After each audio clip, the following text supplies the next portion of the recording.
Sigo esperando admitir para que no interrumpan la presentación y podamos ser más rápidos. Van a disculpar el problema que tuve. ¿Ya? Sabe muy bien que Stephanie, que mi objetivo era dar clases en la U, pero hay algunos problemas, llamaríamos entre comillas logísticos, que no permiten que estemos ahí. Para empezar, estoy relativamente recién operado de la rodilla y no puedo subir gradas, porque a veces el ascensor suele estar descompuesto, por lo menos antes de la pandemia estaba así. Muy bien, creo que somos solo 16. Vamos a empezar a terminar si lo admitimos en presentar.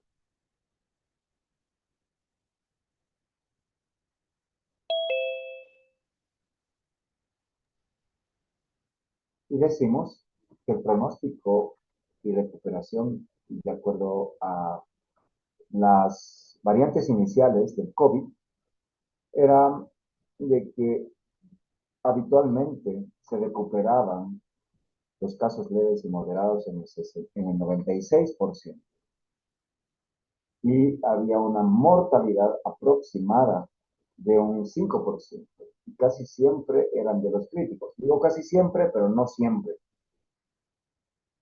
Porque acordémonos que había un porcentaje de pacientes que progresaban de formas leves a moderadas a formas severas y de formas severas a formas críticas. Y esto se daba abruptamente en muchos de los casos. No se sabe por qué, probablemente por comorbilidades, casos leves y moderados también se morían sin llegar a terapia intensiva. Entonces, este fue un gráfico publicado en esta revista que se llama Lancet, el 2020, donde se podía ver que la mitad de los pacientes que llegaban a terapia intensiva fallecían. Quiero ser un poco lacónico y creo que en nuestro país, en los países latinoamericanos, esta mortalidad, según las terapias, ha sido muchísimo, muchísimo. En algunos lugares ha sido del 100%, en otras del 90%. No quiero desmerecer el trabajo exhaustivo de toda la gente de terapia intensiva, pero ayer les he hablado de que la ventilación mecánica, si bien era estabilizadora inmediata de los procesos de oxigenación y ventilación del paciente, después de unos días de ventilación mecánica, se producían las sobreinfecciones, biotrauma, los problemas con las presiones, volutrauma, neumomediastino, neumotórax, atelectasias, atelectrauma, que complicaban la, eh, el pronóstico de este paciente. Y a estos pacientes se les pronaba boca abajo para mejorar la relación ventilación-perfusión y para no estarlo pronando y despronando cada 8 horas, a veces los dejaban 2, 3 días con las consecuentes, porque además faltaba personal.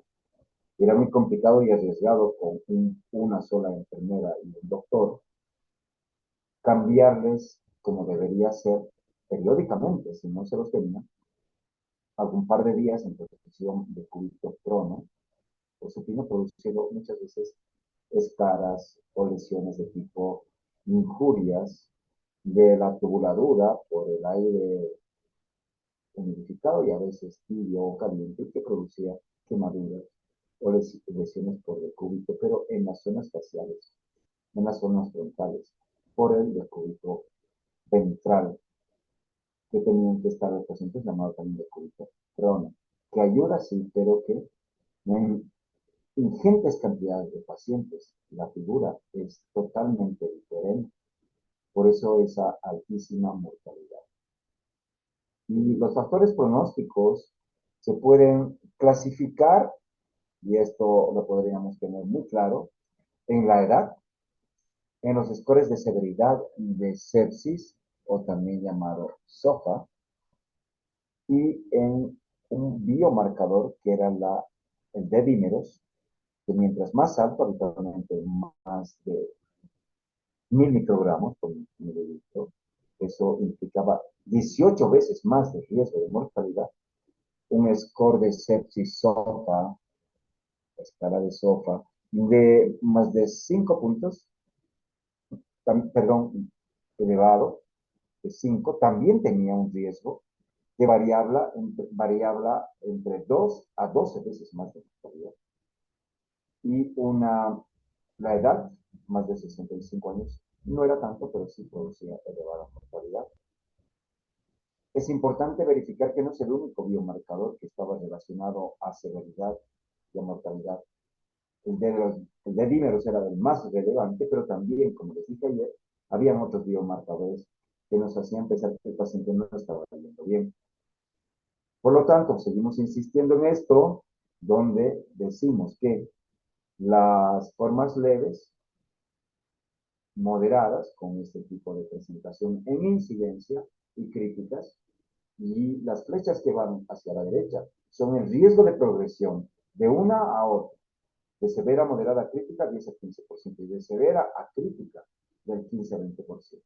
Eso lo hacía tan impredecible esta enfermedad que ha tenido un mal pasar antes de las vacunas, sobre todo. Revisando en este gran gráfico que me parece estupendo por la interpretación que uno puede dar a la valía, si ustedes quieren, de los fármacos, podemos decir que todos los fármacos que están en verde son los fármacos que se han comprobado que sí se pueden utilizar como evidencia en el tratamiento de los pacientes hospitalizados con neumonía severa, moderada y o crítica. Me refiero a los corticoides. Corticoides estoy hablando en pacientes con fase neumónica, no en la primera fase. Anticoagulantes, y cuando me refiero a anticoagulantes estoy hablando de profilaxis. Una cosa es dar heparina de bajo peso molecular con dosis anticoagulante y otra cosa es con dosis preventiva. Luego tenemos los fármacos antiinterleuquinos, entre los cuales el más validado, y ahora ha sido validado también el baricitinib, está el tocilizumab, perdón, que es un antiinterleuquina 6, que ahora, conjuntamente los corticoides, se ve que tiene un efecto positivo, verde, en la mortalidad, disminuye la mortalidad, el tiempo de estancia hospitalaria de los pacientes con neumonía severa y o crítica. Ahora, en plomo, tenemos el remdesivir en pacientes con neumonía, en pacientes hospitalizados, que, como se sabe, actualmente el efecto de estos antivirales es médico en las fases de réplica viral. En rojo están todo lo que realmente se ha podido comprobar que no sirve en el tratamiento de la neumonía. Me refiero a todo lo que se había hecho, dicho, escrito, que son la colchicina, la acitromicina, la hidroxicloroquina, el lopinavir, el interferón, y por si acaso, aquí también está la hidroxicloroquina. Hay un reposicionamiento, según últimos metaanálisis, del plasma de convalecientes, que sí, utilizado en cualquiera de las fases, podría disminuir la mortalidad, sobre todo en pacientes, o entre comillas, inmunosuprimidos. Y este es un texto donde hemos estado permanentemente consultando y se ha estado actualizando desde la pandemia, que es del Instituto Nacional de Salud de Estados Unidos, donde tenemos las guías actualizadas, periodizadas, ya, para el COVID. ¿Y qué dice esto? Dice que la combinación de fármacos puede ser utilizada según los momentos de presentación. Drogas antivirales son útiles, pero no todas, ¿no? Por ejemplo, el favipiravir, avifavir, utilizado con mucha propaganda, pese a que nosotros habíamos advertido que era un fármaco que disminuía la replicabilidad, pero en ningún momento se había documentado que podía disminuir el riesgo de progresión a neumonía y o muerte, que son gold standard más importantes, o, perdón, ustedes, los outcomes primarios más importantes que determinan y han determinado que estos fármacos se posicionen con esos colores que acabo de mencionarles, pues nada, han habido muchas cosas en la pandemia, pero curioso. Entonces, ya vamos a ver cuáles de los antivirales sí sirven para disminuir la réplica y la carga viral. Los agentes inmunomoduladores y antiinflamatorios y los que vayan a disminuir la hipercoagulabilidad, perdón, son fármacos que sí nos van a ayudar a evitar lo que producía este severo estrés, ¿no? La tormenta de citoquinas, el proceso hiperinflamatorio. Y terapias de soporte donde tenía que estar presente un correcto uso de oxígeno y no solamente oxigenar, sino una evaluación del trabajo respiratorio, del uso de músculos accesorios, de evitar la taquipnea, de evitar ese centro respiratorio que estaba muy aumentado en su drive, es decir, su salida con mucha estimulación y produciendo hiperpnea, taquipnea. Eso había que evitar porque por esa hiperpnea se han producido lo que se llama lesión pulmonar autoinfligida de tipo atelectrauma por la aumento de la frecuencia y profundidad de las respiraciones. Había de alguna forma que frenar eso. Y una de las formas que nos han ayudado es justamente la cánula nasal de alto flujo. Y obviamente el paciente ventilado con los fármacos que hacen que se adapte al ventilador y al modo de ventilación mecánica, el modo ventilatorio controlado, absolutamente.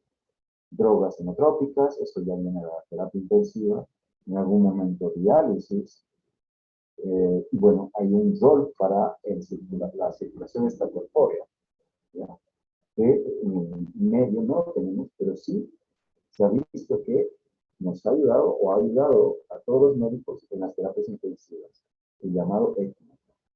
Vuelvo al librito este y a la importancia de los fármacos que realmente debemos usar. No sé cómo vaya a funcionar o vaya a estar después de la pandemia, pero fíjense ustedes en azul están los fármacos en pacientes ambulatorios, en amarillos en los pacientes hospitalizados que requieren suplemento de oxígeno, en celeste están los hospitalizados que requieren los dispositivos de soporte no invasivo de ventilación incluida la cánula nasal de alto flujo y la ventilación no invasiva, y en rojo están los que entran a UTI. ¿Qué dicen el panel de expertos de revisión en base a lo que se tenía en ese momento como evidencia? El panel en no hospitalizados decía que no había terapia antiviral en su momento y terapia recomendada. Recomendaba en contra del uso de corticoides. Pero ¿saben qué hacía la gente? Y autoprescripciones. Dexametasona de entrada. Ni bien diagnosticaban COVID, aciclodexametasona. Error, porque la dexametasona aumentaba la réplica viral, la carga viral. Y eso ensombrecía el pronóstico. Fue un gran error que hasta ahora no se ha corregido. Y eso ya es negligente. Una cosa es las primeras semanas de la pandemia, donde los corticoides nunca íbamos a pensar que iban a ser tan útiles en el COVID, y sí lo son, y es la piedra fundamental tal vez del tratamiento de estas neumonitis, pero no en la primera fase. Sin embargo, se ve, se supervisa como un dron por ahí volando por las emergencias, los tremendos actos negligentes que se producen. Lo peor de todo, insisto, estimados alumnos, farmacias prescriben esto en la primera fase. Sin embargo, exigen receta médica y prueba positiva para vender en el caso del COVID, molnupiravir, en el caso del COVID, remdesivir, y en el caso de la influenza, oseltamivir. Estamos todos de la cabeza de mal. O sea, yo voy a venir a Bolivia o voy a vivir en Bolivia de cabeza, voy a tener que, para poder entender los actos, digamos, idiotas de gente, fake empowerment, que se ha empoderado falsamente, que cree saber y disemina información falsa. Pero ¿cómo conocen a las personas ustedes? A ver, voy a preguntarles como pregunto a mis alumnos. ¿Cómo conocen? Bla, bla, bla, bla, bla, bla. Alguien podría ser tan gentil y decir, ¿cómo conoce usted o cómo se da cuenta que les interesa realmente cómo son las personas? A ver, voy a empezar con Estefan, porque aquí estoy hablando de algo más que es importante, un poco de ética. Por favor, Estefan, ¿cómo conoces tú a las personas? ¿Conoces, o al docente, digamos? ¿Conoces por lo que habla bonito? ¿Conoces por su presentación estupenda? ¿Conoces porque es fashion? ¿Conoces porque es puntual?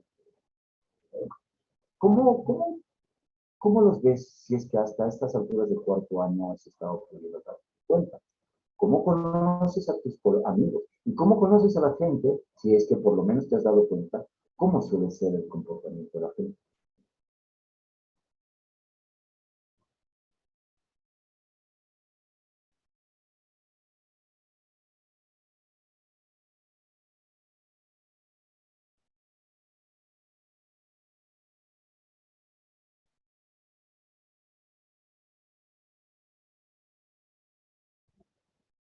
O sea que se puede decir que es un conocimiento de un poquito de afuera, de la vestimenta, de la forma de hablar y de su presencia.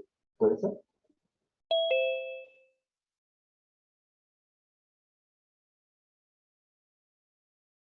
¿Cómo profundizas? ¿Cómo profundizas? ¿Cómo haces el zoom?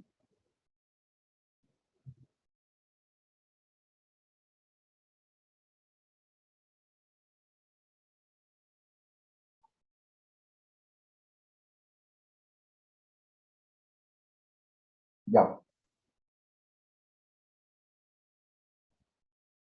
alguien que pueda aportar y quizá decir algo de su interior para nosotros hoy, que estamos hablando tantito de ética,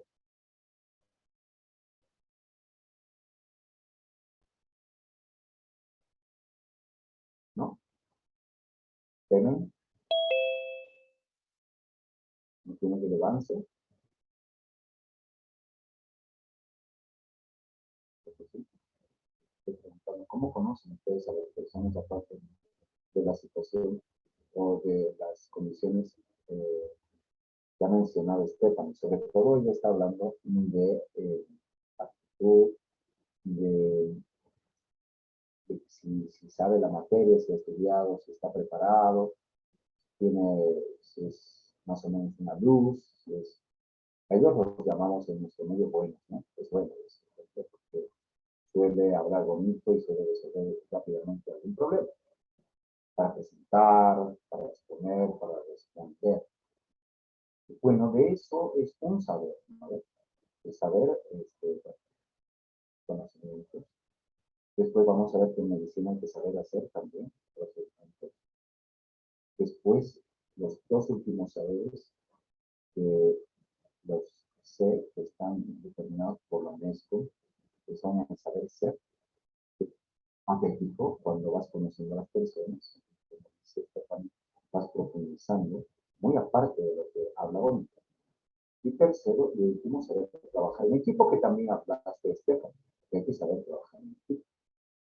Porque hay personas que te dejan muchas cosas para ti, o se agarran las partes que más te conviene, actividades, y después un poco que les vale el resto, ¿no? Es decir, ausencia de solidaridad, de trabajo en equipo real. Realmente hago lo que a mí me parece, me conviene, después me cojo mis hombros, que es una actitud inteligente, pero fácil. Bueno, he de decir que esto es correcto, pero conoces a las personas no tanto por lo que hacen, no tanto por lo que dicen, perdón, no tanto por lo que dicen, sino por lo que hacen. Es decir, cómo se vuelven. Si realmente lo que piensan, lo que dicen, lo hacen. Lo que sienten, que es más complicado evaluar, pero hay formas. La pandemia a mí, como el barbijo, me ha enseñado a ver con este tercero con muchas cosas. Entonces, por lo que hacen, ¿no? Dicen una cosa, pero hacen otra. qué patético es eso. Yo diría que eso no debería ser nada profesional. Debería ser en algún momento condenable. O por lo menos discriminativo de alguien que no es buena persona y obviamente un profesional o un estudiante. Y menos nuestra gente, en el común denominador de la gente. Estos días, de nuevo, he estado asistiendo a mucha cantidad de casos de infecciones respiratorias neumónicas, no tanto por el COVID, sino por la influenza y otras virosis y otras bacterias, y la actitud de la gente no ha cambiado en absoluto de hace 3 años. ¿Qué quiero decir? Que llegan y tienen una actitud reactiva, no tienen una actitud proactiva, tienen una actitud impaciente, no tienen una actitud paciente. Para a ustedes la paciencia es tal vez algo que no está dentro de su ser de poder catalogar a una persona como un valor, sino más bien como un antivalor o como algo negativo de la misma. ¿Cuánto error van a cometer si ustedes exigen rapidez solamente y no dirección? ¿Cuánto error van a producir ustedes? Van a entrar en un círculo vicioso si es que solamente detectan tiempo, rapidez. Me parece, les dije yo en algún momento, que hay dos conductas que son patéticas ahora: la prisa sin dirección y la indecisión. Alguna es igualita que la otra. Ser indeciso, y yo los veo así a ustedes, apurados, pero no saben a dónde van, probablemente a cumplir sus sueños, pero ¿por qué ruta van? Y lo otro, no saben cuando se les pregunta una cosa, o si saben, no se manifiestan. ¿Por qué? Porque no están congruentes. Por lo tanto, queridos alumnos, esto es tan importante para un doctor en formación como lo suele ser esta gráfica de recomendaciones de paneles de expertos internacional para el manejo de la COVID. Y si no vemos esto, vamos a formar parte del problema y no de la solución. Por enésima vez lo voy a seguir repitiendo. Lo que se ha visto en la pandemia, se está viendo ahora. La prisa, el miedo. Para colmo de males, tenemos problemas económicos en el país, unas movilizaciones medio raras que están pasando, que están poniéndonos con ansiedad, ¿no? Desinformación, información rápida, no verificada, nos atribulan un poco el espíritu. En estamos teniendo familiares de pacientes con neumonía con el mismo contexto. ¿Cuál es el mismo contexto? Culposos, demandantes, que quieren milagros, impacientes. Y si ustedes son impacientes, ya que van a pedir a el vulgo, al lumpen, a la gente que tiene conocimientos o que cree tener conocimientos del internet o que tienen el síndrome de Munchausen, que examen, ¿me entiendes? Porque hay gente así, tan patológicas y tóxicas, que se saben muy bien una enfermedad y llegan a tu consultorio con un síntoma y de pronto te empiezan a preguntar por otros que debería estar, pero no están en el cortejo sintomático, por ejemplo, de una pareja y ya te descalifican. ¿Sí? Esos psicópatas, esos impacientes, esos ansiosos, pues caramba, tú los tienes que manejar. Porque si no manejas tú, la inteligencia artificial lo va a hacer y no vas a tener trabajo. Te vas a tener que dedicar a la venta, al comercio, demasiado. Vas a ser un comerciante y no un profesional. Es un acto reflexivo el que les estoy poniendo a ustedes al momento de presentar esto, que es la evidencia de los paneles de expertos, donde el remdesivir aquí, ya lo verán después, se ha posicionado muy bien en pacientes no hospitalizados, pero ojo, en pacientes que están en la fase de réplica viral. En los pacientes que se han hospitalizado con neumonía, sí se puede usar el remdesivir y se utiliza 5 días. En los pacientes que además están recibiendo oxígeno, ¿ya? Y reciben oxígeno por cánulas nasales de alto flujo o oxígeno por mascarillas, bolsas de reservorio, se debe administrar dexametasona. Dexametasona, por el estudio de Recovery, nos ha salvado muchas vidas. 6 miligramos endovenoso o por vía oral cada día, 10 días. Pero no solamente es 10 días dogmáticamente, ya les he dicho que se puede prolongar en el contexto de un paciente que tiene todavía un cuadro prolongado de infiltrados pulmonares e insuficiencia respiratoria que se caracteriza por lo que llamamos neumonía organizada. Tienen los grados de evidencia ahí. Ahora, en pacientes que están en terapia intermedia con cánula nasal de alto flujo, Dexa más remdesivir se puede utilizar, ¿ok? También se puede hacer y se hace habitualmente tromboprofilaxis con enoxaparina. Si hay datos de que además el paciente tiene elevación de interleuquina 6 y actualmente ya no, porque ha habido cambios en esto. El paciente que está inflamado, tú tienes que dar dexametasona y tocilizumab mientras más antes mejor. O también se puede usar, no lo tenemos en el medio, varicitinib, que también es un inmunomodulador. En pacientes intubados es discutible el uso de corticoides, porque ya tanto el corticoide y el remdesivir se ha perdido la oportunidad de acción antiinflamatoria y de replicabilidad, y ahí lo que importa es el manejo de la sepsis, el choque, de la inestabilidad de órganos, del soporte ventilatorio. Aquí podemos ver justamente remdesivir versus no remdesivir en este gráfico que nos orienta a saber que antes de los días, antes de los primeros días del paciente que está en réplica viral, la utilidad es amplísima del remdesivir. Van pasando los días y la utilidad va bajando. Después de la primera semana, la utilidad de uso de remdesivir, que ahora se utiliza en domicilio pauta corta, es menor. La dexametasona tiene al revés un cuadro que va de menos a más. En la primera fase, de la primera semana, no se debe usar. Y esto les voy a preguntar en el examen. De aquel que ponga dexametasona en la primera fase de un COVID, pues ese está haciendo acto de negligencia. Porque estamos indicando, por lo menos ahora, y usted está produciendo mayor réplica viral con el posible dato de teoría de su paciente.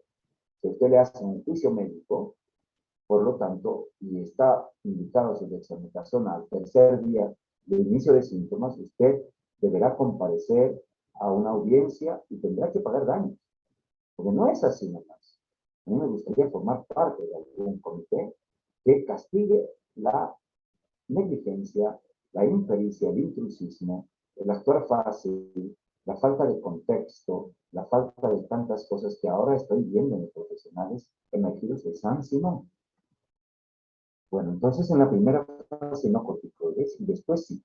A medida que avanza el proceso neumónico se utiliza y se utiliza 6 miligramos de peso día hasta las 2 primeras semanas. Después de ahí no se usa más.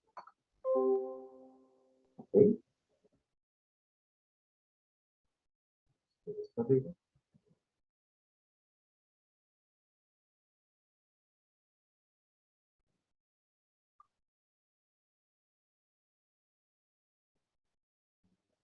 La flecha que progresa a la derecha. Ahora han aparecido estos otros antivirales para las nuevas variantes que junto con ya la variante Delta y las Omicrones, pues han cambiado la historia natural de la enfermedad y han cambiado la mortalidad. Junto con las vacunas, para mí es un gran adelanto el hecho de que el remdesivir se utilice en la primera semana con gran éxito terapéutico, que está cerca del 90%. ¿Con qué? ¿Cómo mido eso? Mido con los outcomes primarios, que llaman, que es disminuye la mortalidad y la hospitalización, muerte y hospitalización por casos graves. Eso es lo que yo quiero. No quiero que se muera mi paciente, no quiero que entre a terapia intensiva, voy a cortar mi enfermedad, y voy a tratar de curarlo a mi paciente. Eso lo logra el REMDE en la primera semana y también se puede usar en la fase neumónica. Mientras más antes, mejor. Lo mismo pasa con varios estudios de este fármaco molnupiravir, que como se ve en este gráfico, es un gráfico de una S itálica que está en relación al porcentaje de inhibición, digamos, de la concentración de virus con respecto a la concentración de fármacos utilizados.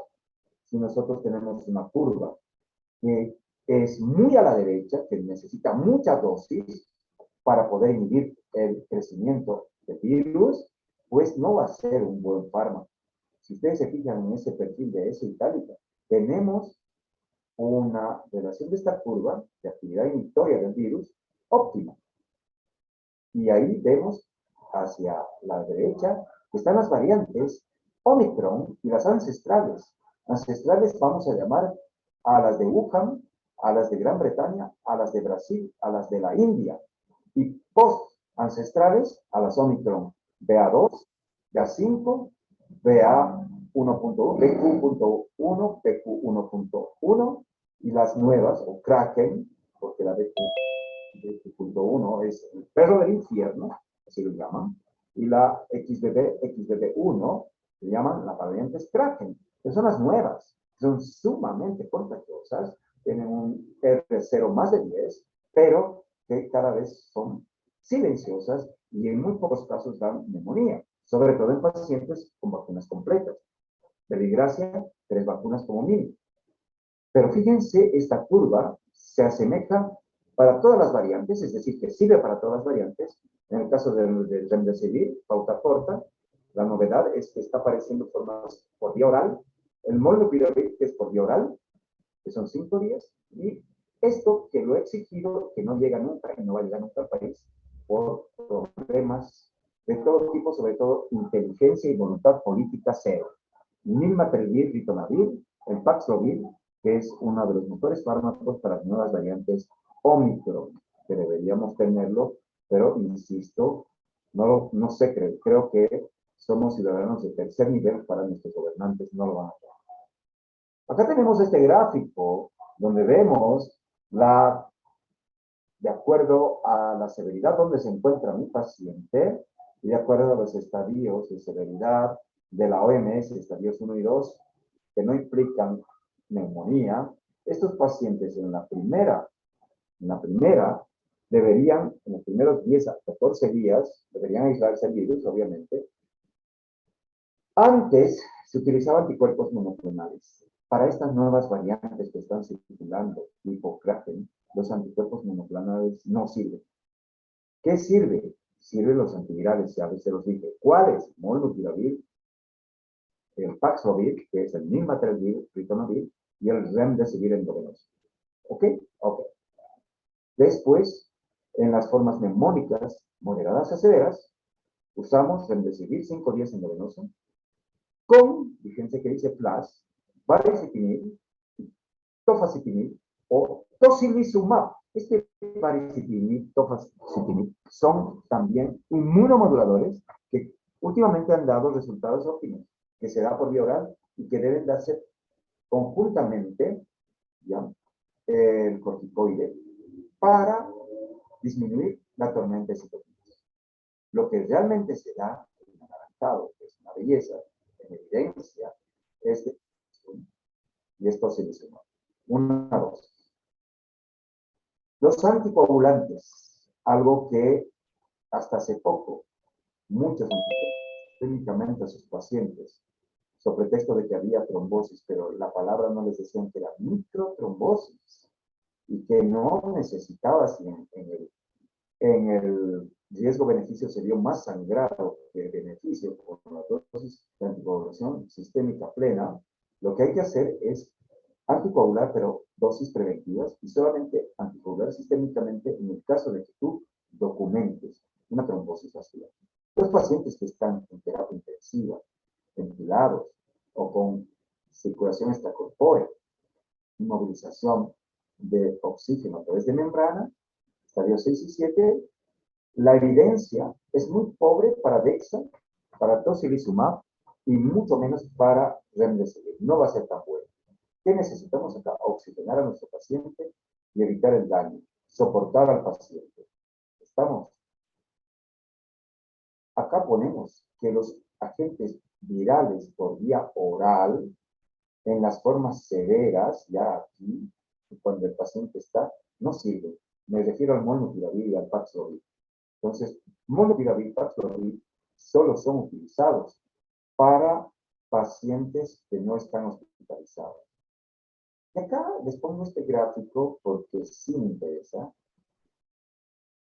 Las complicaciones en pacientes con COVID. Las coinfecciones bacterianas junto con virales son bajas, pero ahí podríamos utilizar, verificando siempre, ojalá, un cultivo o que haya leucocitosis, infiltrados pulmonares nuevos, todos los criterios de neumonía asociados a cuidados médicos o intrahospitalaria, que se llaman, y que ahí sí podría estar, a diferencia de la influenza, donde de entrada tú iniciabas antibióticos. Acá no deberías empezar de entrada, solamente cuando tienes sospecha clínica imaginológica. ¿Una infección de tuberculosis latente se ha dado? Claro que sí, es la asociación de COVID y tuberculosis que ahora lo estamos vivenciando. Elevadísimos casos de tuberculosis producto de megadosis de corticoides y otros factores que siempre van a incidir en el caso de la tuberculosis.